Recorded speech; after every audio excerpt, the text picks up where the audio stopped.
Dunia energi baru saja diguncang keputusan berani dari Presiden Prabowo Subianto. Bukan sekadar gertak sambal, tapi benar-benar terjadi. 4 kontrak migas bernilai miliaran dolar Amerika dengan Singapura resmi dicoret dari daftar. Ya, kamu tidak salah dengar. Indonesia akhirnya angkat tangan dan bilang, cukup sudah. Ini bukan cuma perkara bisnis, tapi soal harga diri bangsa dan kedaulatan energi yang selama ini hanya jadi slogan. Tapi kok bisa? Kontrak sebesar itu langsung diputus.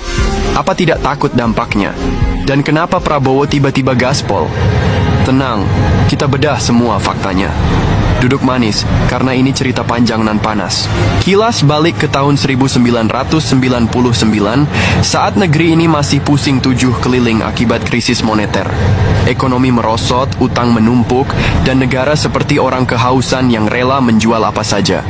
Nah, di saat itulah lahir kontrak-kontrak migas dengan Singapura. Nilainya fantastis. Total 22,5 miliar dolar Amerika.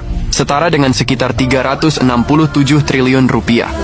Gas dari Natuna dan beberapa blok besar lain, seperti Koridor, Jabung, dan Muara Bakau, dialirkan ke Singapura melalui pipa bawah laut sepanjang 500 km. Namun ini dia masalahnya, harga gasnya dipatok sangat rendah. Hanya 6 dolar Amerika per MMBTU, sekitar 100 ribu rupiah, dan boleh naik maksimal 3% per tahun. Sekarang coba bandingkan, harga pasar dunia sudah tembus 12 hingga 15 dolar Amerika, sekitar 200 ribu hingga 250 ribu rupiah. Gila, kan? Indonesia seperti menjual berlian tapi dihargai seperti batu kerikil. Tidak hanya itu, ada klausul take or pay. Artinya Indonesia harus tetap mengirim gas, meskipun pihak sana tidak butuh. Kalau tidak, ia harus membayar denda. Sementara Singapura, bebas. Mereka bisa menjual ulang gas kita ke negara lain dengan harga jauh lebih tinggi. Ini bukan win-win. Ini Indonesia yang kalah telak. Sekarang bayangkan, di saat rakyat Indonesia di pulau-pulau terpencil masih banyak yang hidup tanpa listrik, Singapura justru bercahaya terang benderang memakai gas dari kita. Mereka menggunakan gas Indonesia untuk memenuhi 95% kebutuhan listriknya. Sementara di sini, industri lokal kesulitan karena harga energi mahal. Petrokimia, pupuk, baja, banyak yang nyaris mati suri. Dan kita masih berpikir ekspor gas itu hebat? Tidak juga, bro. Nah, disinilah Prabowo mengambil langkah gila, namun berani. Dalam rapat terbatas, dia belak-belakan bilang bahwa Indonesia sudah terlalu lama menjadi sapi perah negara lain. Dia tegas, kedaulatan energi itu harga mati. Langkah ini bukan asal nekat. Sejak masa transisi presiden, Prabowo telah membentuk tim khusus, gabungan ahli hukum internasional, ekonom energi, hingga mantan negosiator migas. Hasilnya, ngeri. Indonesia kehilangan potensi pendapatan 45 miliar dolar Amerika, sekitar 734 triliun rupiah selama 20 tahun terakhir. Itu setara dengan dana untuk membangun jalan tol, bandara, pelabuhan, sekolah, hingga rumah sakit untuk seluruh negeri. Lebih parah lagi, Badan Pemeriksa Keuangan menemukan potensi kerugian negara sebesar 8,3 triliun rupiah per tahun dari kontrak-kontrak ini. Dan ada dugaan kontraknya dulu penuh permainan. Jadi jangan heran kalau Kejaksaan Agung dan Komisi Pemberantasan Korupsi sekarang sedang melirik ke arah sini. Rumor menyebutkan, ini bagian dari bersih-bersih warisan korupsi di sektor migas. Ingat skandal Papa minta saham? Nah, vibes-nya mirip.